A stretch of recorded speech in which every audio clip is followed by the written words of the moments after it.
and how's everybody doing? So I've got a new movie, or a newer movie for you this time. I don't know if you like it or not, but I liked it. It's kind of a different pace for the franchise, so you'll have to bear with me because it's kind of hard to explain, and it's better if you go watch it. But Ghostbusters Frozen Empire. So all the usual suspects, or all the usual actors from this franchise in 2002 this is a new movie, I just recently got it too, was out of the picture until it really gets going. It started by the young kid and his wife. I can't remember their names. Maybe they're on here. Yeah, Smallville, Oklahoma. That's where they were at.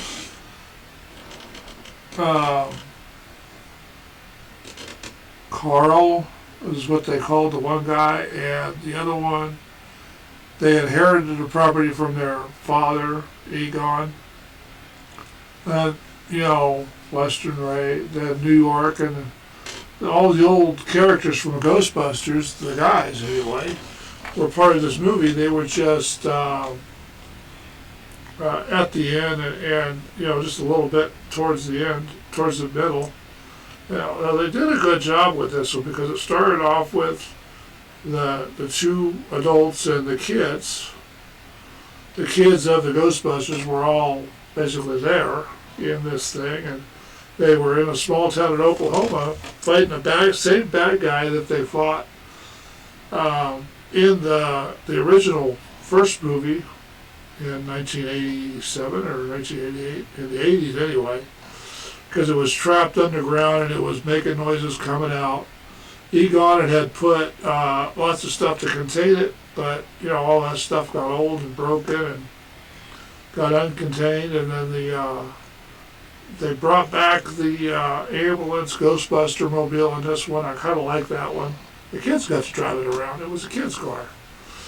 They had to get the particle accelerators going, so the kids did that with help of the ghost of Egon. A ghost, and then Ghostbusters, ghosts were helping, and he had turned his front yard into a big catcher for this big ghost, and the parapsychic. Yeah, this was actually a pretty interesting movie. There was a workshop that it was hard to find, so that family found that on the property where he used to live.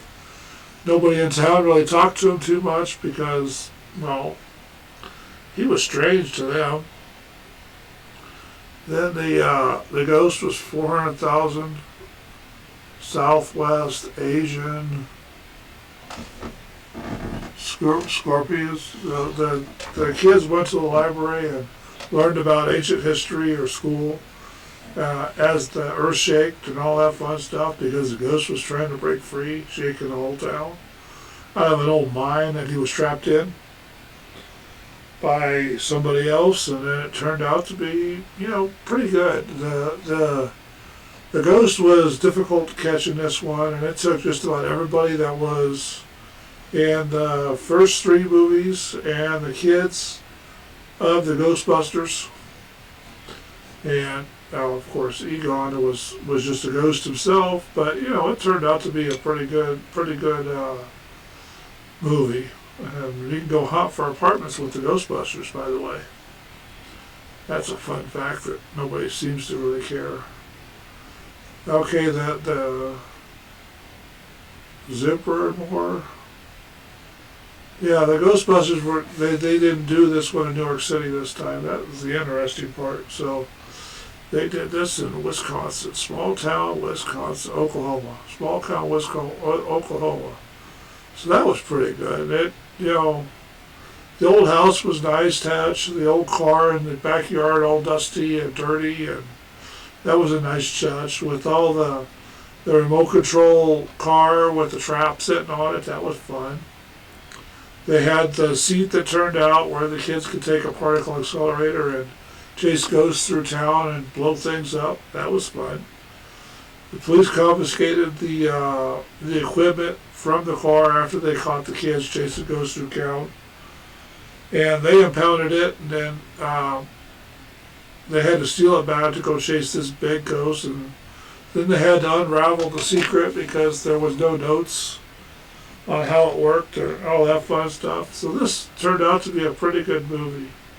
Not a lot of politics, but, it's one of those movies that you really can't put a lot of the message politics in there. And let's see, who directed this? Sony Pictures released this one, so Right of Way Films, Ghost Captures, Columbia Pictures, but this was released by Columbia Pictures, or Sony Pictures. So they released this first March 14th, 2024 in New York City. Then March 22nd, 24, they released it to the rest of the United States. So it had to play in New York City first, which is better than overseas, but still not good. Anyway, so it ran 115 minutes. It's a United States movie. It was English. The budget on it was $100 million. At the box office, it made $2.9 million, which is not bad for a movie of this caliber. I'd recommend going and get it and watch it if you don't already have it, because this was a pretty good movie. It's not really weird or anything like that. It's got lots of action in it, supernatural. They call it a horror fantasy, but it's not really a horror fantasy. It's more funny. At least I think, anyway. But, I could be wrong. Anyway, take care, be safe, and hopefully you come back for more. And more, and more, and more. Anyway, talk to you with the next one.